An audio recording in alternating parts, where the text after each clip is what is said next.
Bababa sa 11 sasakyan ang nagkarambola sa Maynila. Dahil yan sa isa ng ararong SUV na nawalan daw ng control ang driver. Nasa frontline ng balitang yan, si Gary De Leon.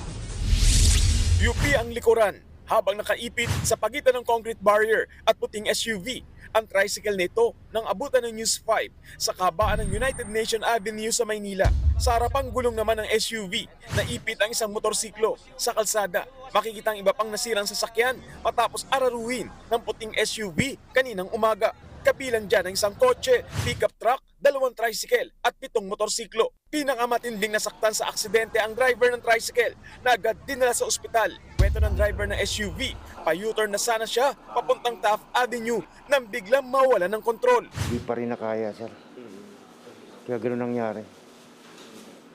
Sinubukan ko rin lahat. Push button, sir. Push button para mapatay. Hindi rin kinaya. Sorry po talaga sa lahat. Hindi ko po sinasadya. Hindi ko po kagustuhan.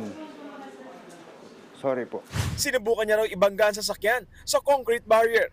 Dito na nakasalubong ng SUV ang rider na si Aris Calastro. Malayo pa lang nakikita ko na ang bilis ng takbo niya. Iniwas niya kaya bumangga siya sa barrier. Tama namang andun din ako kaya sumadsad ako sa barrier. Matapos nito, dire-diretso pa rin ang takbo ng SUV. Dito na niya inararo ang mga sasakyang nakatigil sa kanto ng UN at Taft Avenue.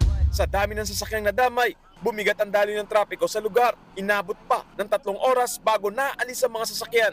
Sumuko naman ang driver ng SUV. Maharap siya sa kasong reckless imprudence resulting in physical injuries and damage to properties.